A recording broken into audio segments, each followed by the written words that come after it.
Alright, so I went to locals on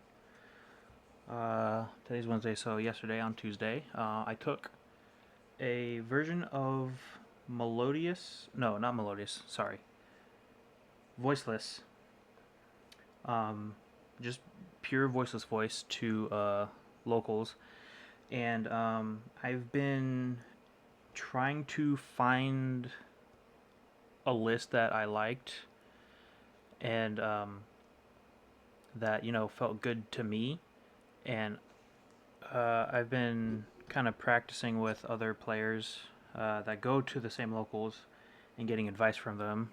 Um, and I came up with this list of cards to use, and it worked out pretty well. It was 3 rounds yesterday. I ended up going 3-0 without dropping a game to any one of my opponents. And it's not just like a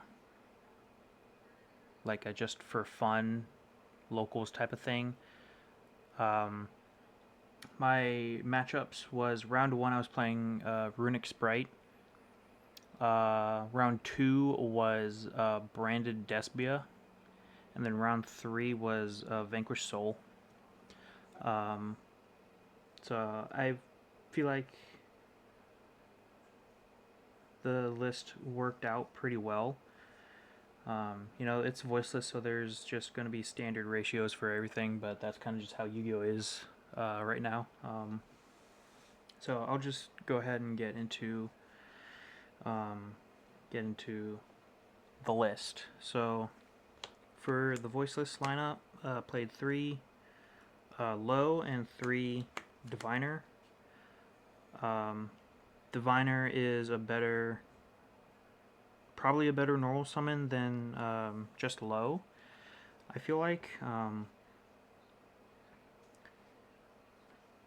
you kind of just want to see this more rather than just low. I feel like played the one tries Hierarchia, um, 3 Saphira for ritual stuff, and then 1 Old Man Sravis. For the rituals, I played 2 Skull Guardian, 2 Sravis, and then an Odd Eyes Pendulum Graph Dragon. This didn't come up too much, but I feel like it's just a good card to have in like the branded matchup or the tier limit, not tier limit, sorry, Tenpai matchup, because this can just cheat out Meteor Burst Dragon. Um, 3 of the Barrier, 1 Blessing, 2 Prayer, and then 1 Radiance. From advice that I've got from the players at my locals, I've started to prioritize Radiance more turn 1 than just setting up Barrier. Um, just because having this, it can bait out hand traps, which is really nice, but also you can set up a better board than just Skull Guardian and low or Dynamondo. Um, so yeah, and then just consistency cards, 3 pre-preparation of rights, and then 3 pot of prosperity. That's basically like the engine of the voiceless stuff. For non-engine, I played 3 Nibiru. I don't think a lot of people are maining Nibiru right now, but I think voiceless can do it just because they benefit a lot off of it being a high level light monster. Going second, if your opponent just doesn't respect Nibiru, it hits them pretty hard, and then you have a 3k beater on board that can be used as ritual material if you need it, or just as an extender to make link plays, or just attack into it because it's really big. And then with this deck, it's just really easy to out the token because you just place it in the columns that your anima points to, and it gets outed pretty easily. Um, I like this in main just because, you know, your opponent doesn't respect it, they get punished for it, and you get ritual material, or if your opponent respects it, you still have ritual material. So it's not a completely dead card, but you know it works when it works. 3 ash, uh, triple Jesus, triple Veiler, 3 imperm, and then 2 Droll and Lockbird. Um, Droll and Lockbird didn't really come up too often, but that's just because it's at 2. It's more like it's just like, you know, just a throw in. It kind of hits Snake Eyes and makes their combos weird. It hits it can hit Voiceless. It can hit kind of just a lot of things and force your opponent to play weird, like Tenpai.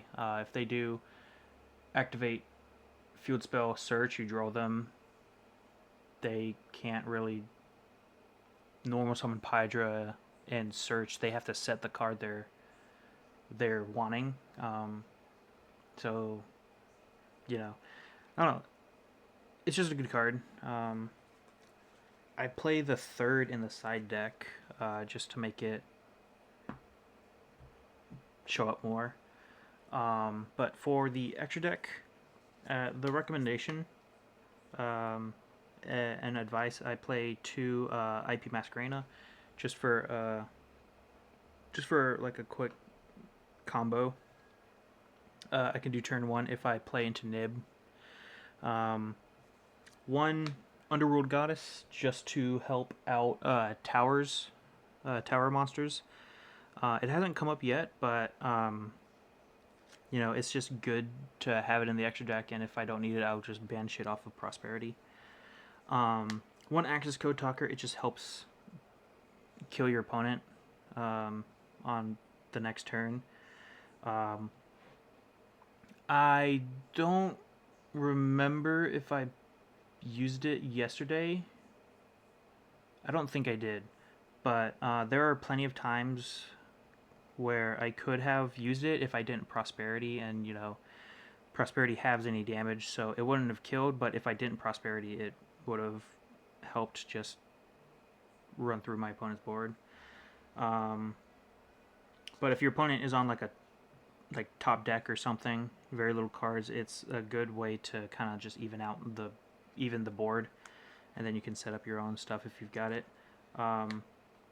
1 Nightmare Unicorn to help pick apart the opponent's board, and it helps make access code bigger, 53. I also played a Celine. I played this just because I play 5 spellcasters in the main deck and then 6 post side. So it's useful to make Access Code Talker. And if I don't see a Effect Veiler or a Droll and Lockbird, I banish this off of Prosperity. And then if I do see Droll and Lockbird or Effect Veiler, I banish the Unicorn. So I swap banishing one of these over the other if I see a spellcaster in my hand or not. And I think it worked out pretty well because it just helps me make decisions. Like if I have Veiler as a hand trap, okay, I can. If I also have Pot of Prosperity in my hand on my next turn, I can just banish this, and because I used Veiler, I can use the Veiler to revive to make access code. So I liked having this. 1 SP Little Knight, just because SP Little Knight is cracked.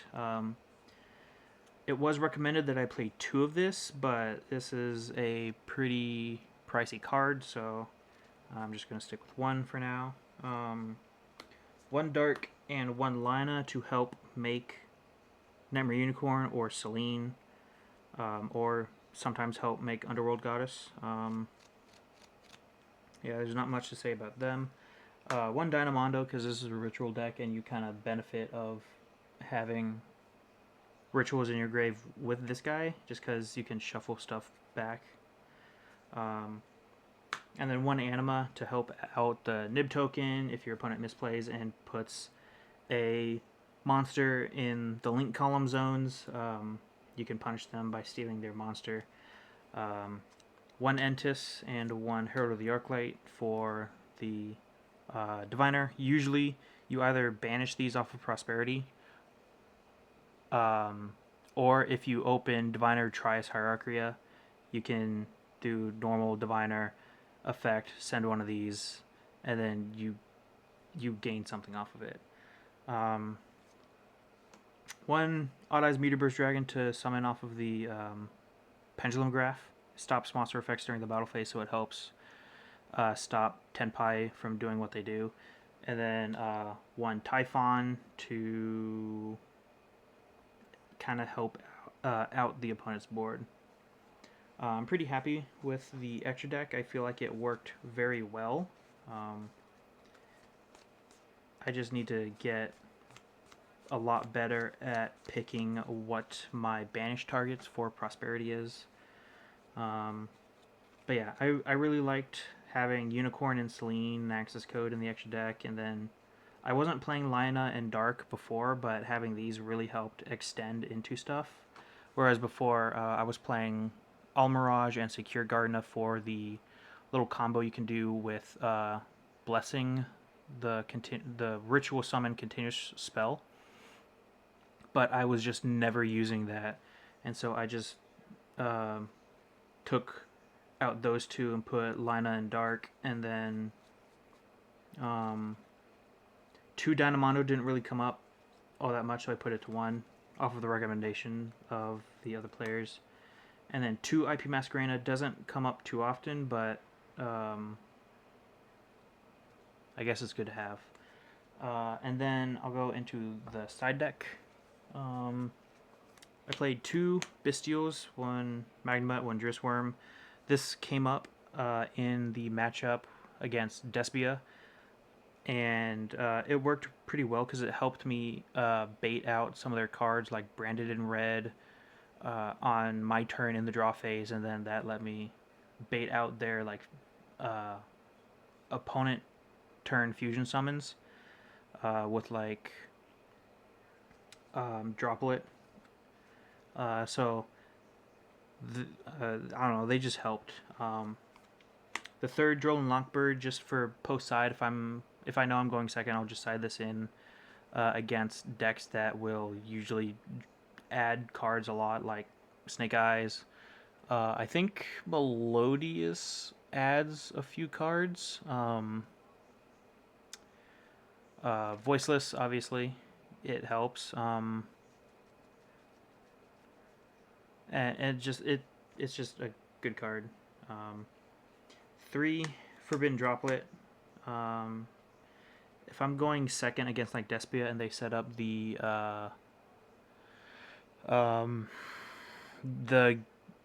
fusion monster that they use to gimmick puppet lock people, if they summon that, you can just do chain Droplet to them targeting like Albaz and gimmick puppet in their grave. You could just send something, negate it, so you can play the game. It came up against Despia, and it was at a board state where it was I think Cartesia, the quick effect fusion summon, and then a Lubellion fusion monster that says, discard one fusion summon. They did that and Cartesia, and I just did Droplet, send Druid Worm, and my dead card. I think I top decked an Ash Blossom, which was unfortunate, but it was just good discard fodder, and I negated both of their effects, and I was able to play through their board. So Droplet, I was kind of iffy on it because discard cards in Voiceless isn't really the best, but it worked out pretty well. Um, Double Lightning Storm and a Harpy's Feather Duster. Just back row hate, I think. I don't really know how well these performed because I don't think I cited these in, but if I'm going up against like Snake Eyes or something, they could potentially floodgate me, and I don't want that to happen. With like Anti-Spell, Rivalry, or Gozen or something. Uh, Gozen doesn't really hurt the deck, but Rivalry does. So, it's better to have it. And then for going first, I just played 3 Solemn Judgment. I used to play 3 Judgment and an Anti-Spell Fragrance, but from the advice that I got, I shouldn't play like too many going first cards in the side deck to side in because I still want to see like my main engine, and I haven't really gotten to test it out because I 2-0'd all my opponents on Tuesday, so I didn't really get to test out going first. But it's Solemn Judgment, so it's a really good card. But yeah, that is my Voiceless deck profile. I wanted to make this as like a little um, um, progress video because I still think I'm going to take this deck to the World Championship qualifier just because this is the deck I have the most practice with. I want to play with Tenpai some more, and I also want to try out playing Chimera Melodious. That deck also seems fun, but if I had to choose between the decks that I already had, it would be either Voiceless or Tenpai. Um, but yeah, thanks for watching, and I think I pretty much covered everything I wanted to cover. I'll see you guys later.